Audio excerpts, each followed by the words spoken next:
So you've built your strategy, you have identified your risks, and you've analyzed them. Now it's time to act. So in domain 4, or risk responses, and this makes up about 13% of the PMI-RMP exam. It's smaller in weight, but it carries a huge impact because this is where plans start becoming behavior and where you prove that what you selected, planned for, and implemented was actually effective risk management through risk responses. In this domain, PMI wants to see one thing. Can you connect the analysis to the right action? And can you assign ownership and make it real? Risk response domain is split into 2 tasks. Plan risk response, which is choosing the right strategy and defining who will do what, and implementing risk response, executing the plan, monitoring effectiveness, and reacting to what happens. This is the execution muscle of the risk process. It's where leadership, judgment, and coordination meet. So let's jump into the first task. Plan risk response. Planning a risk response means deciding how you will address each prioritized risk and assign ownership so that the action actually happens. This is where you start determining the appropriate risk strategy. You identify time-bound actions and the owners, the risk owners, and you assess effectiveness against the project objectives. And we need to communicate outcomes using charts like risk burndown charts or dot plots. In this task, we start selecting the right strategy. So for threats, we have avoid, mitigate, transfer, accept. Opportunities, we have exploit, enhance, share, and accept. And the last one we have that covers really both threats and opportunities is escalate. After we develop our strategy, we have to assess the effectiveness. We're looking at how well each one aligns with the cost, schedule, environment, quality objectives that we have for our project. We're looking at, does this response actually lower the probability or impact? So if we're mitigating a risk and we're spending $50,000 to fix a $20,000 problem, does that response create any secondary risks we need to plan for? If it does, you got to document those in your risk register and feed them back into that analysis loop. We also need to allocate responsibility for each one of the risks. Responses fail when nobody owns them. Using something like a RACI chart, we're able to make it explicit. Who's responsible? Who's accountable? Who's consulted? Who's informed when it comes to specific risks? And this is especially important when it comes to looking for that risk trigger. You need to make sure there's someone actually responsible for understanding, knowing what to do, and how to actually implement the responses for that risk. Example is, if you're using mitigation to upgrade a testing software, the QA lead may be responsible. The project manager is accountable.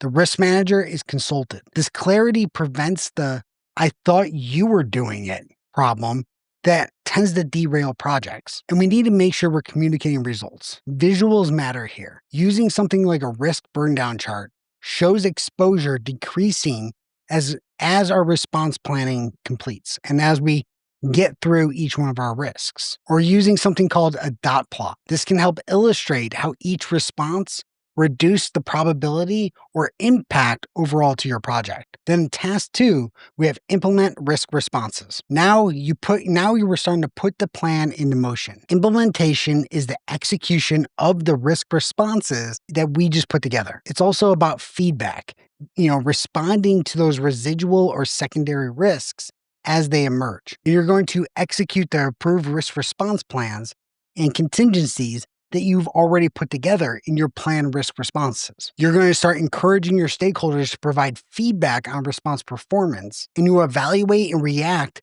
to a secondary and residual risks we talked about. So a real-world example when it comes to implementing risk responses is, let's say you put a response together for a vendor delay by contracting a secondary supplier. Halfway through, the new supplier experiences a secondary risk caused by your original response planning. Now you have to adjust. You have to update your risk register, perform a quick analysis, and decide whether to transfer or accept this new exposure. And the big thing when it comes to risk responses, like everything else in risk management, it's not a one and done activity. PMI expects you to demonstrate adaptive leadership, recognizing when mitigation isn't working and revising it quickly to a different response plan. If your risk burn down curve is flat, While exposure stays high, that's your signal that you need to reassess and implement some alternative strategies. So on your exam, if a scenario describes a plan that clearly isn't reducing exposure, the best answer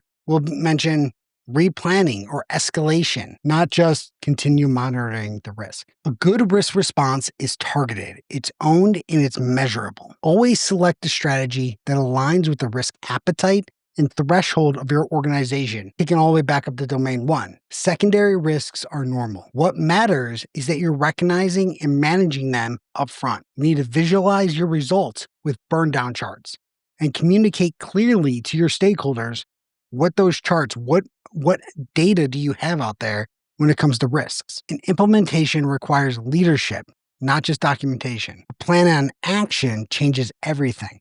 And that's what we're doing in domain 4, risk response. All right, that is domain 4, risk response. You've learned how to choose the right strategy, assign the ownership, and keep your responses effective over time. In our next and final domain, monitor and close risks, we're going to talk about how to track performance, manage residual risks, and close the loop on your entire risk process. If this walkthrough helped you for domain 4, make sure you hit like, drop a comment, share which response strategy you rely on the most, and subscribe to this channel so you don't miss the next video. If you're serious about passing your PMI-RMP exam, make sure that you look down below in the description where I have a list for upcoming PMI-RMP exam prep course dates. I'm Russ Parker, the Bearded PM, out.